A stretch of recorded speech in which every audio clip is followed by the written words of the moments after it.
Vineri, premierul Florin Câțu a susținut o declarație de presă la Palatul Victoria, aducând critici dure la adresa celor care fac campanii împotriva măsurilor antipandemie luate de guvern, precum portul măștii în spații publice, distanțarea și vaccinarea, subliniind că acțiunile acestor persoane sunt similare cu cele ale unor teroriști. Primul ministru a precizat că în România campania de vaccinare anticovid trebuie să continue cu toate tipurile de vaccin distribuite în țara noastră, cu monitorizarea tuturor efectelor adverse. Agenția Europeană a Medicamentului a recomandat joi continuarea administrării vaccinului anticovid-19 produs de AstraZeneca, subliniind că la ora actuală nimic nu demonstrează riscul unei coagulări sanguine mai puternice în cazul persoanelor vaccinate cu acest ser. În total, 9 țări au suspendat administrarea vaccinului AstraZeneca. Agenția Europeană a Medicamentului, cea care a făcut recomandarea Comisiei Europene pentru a autoriza toate tipurile de vaccin în România, menține aceeași opinie. Campania de vaccinare trebuie să continue cu toate tipurile de vaccin, cu monitorizarea eventualelor efecte adverse. Nu s-a schimbat nimic.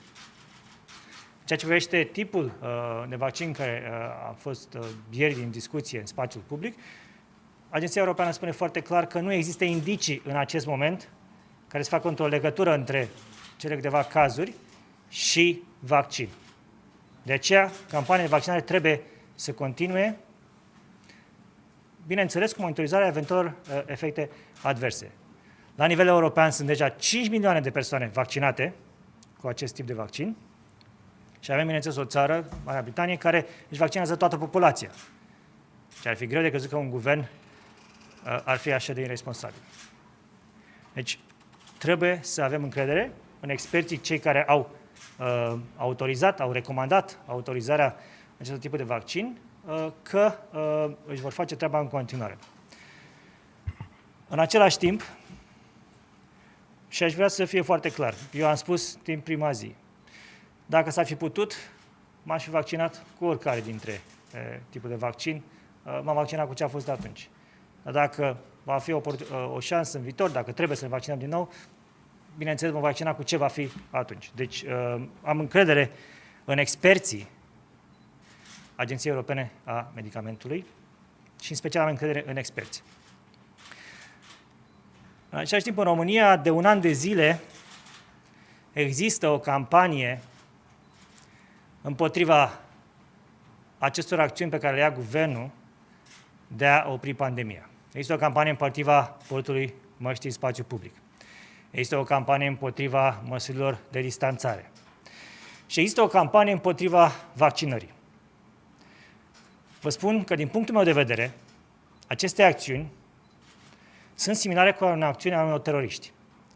Pentru că a zădărnici această acțiune, această activitate a guvernului, care are ca obiectiv îmbunătățirea sănătății tuturor românilor, este o acțiune care încearcă să submineze autoritatea statului. Fără date. Repet, trebuie să ne uităm întotdeauna la specialiști. De acolo ne vin informațiile. Și nu în ultimul rând, m-am văzut aseară că câteva dintre televiziuni spuneau că decizia luată în România ar fi fost luată de mine, în ceea ce privește suspendarea lotului care a rămas de AstraZeneca. Nu a fost luată de mine, a fost luată de un grup de specialiști și ca și dumneavoastră și eu aștept fundamentarea științifică a deciziei care a fost luată aseară. Vă mulțumesc.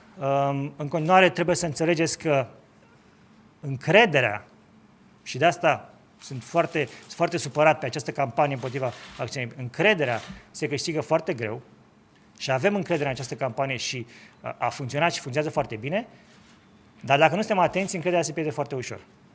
Trebuie să ne uităm la cei care au autorizat toate aceste vaccini și ei ne spun astăzi că nu există indicii și trebuie să continuăm exact cum a fost și până acum. Duminică, premierul Florin Câțu a participat la ședința Centrului Național de Conducere și Coordonare a Intervenției. Acesta a precizat că vrea să se asigure că pacienții și personalul medical vor avea tot ce le trebuie pentru a trece cu bine peste valul 3 al pandemiei. De asemenea, șeful guvernului a mai spus că deocamdată în România nu este o creștere accelerată a infectărilor și se poate împiedica acest lucru dacă vaccinarea continuă și dacă se respectă măsurile de protecție.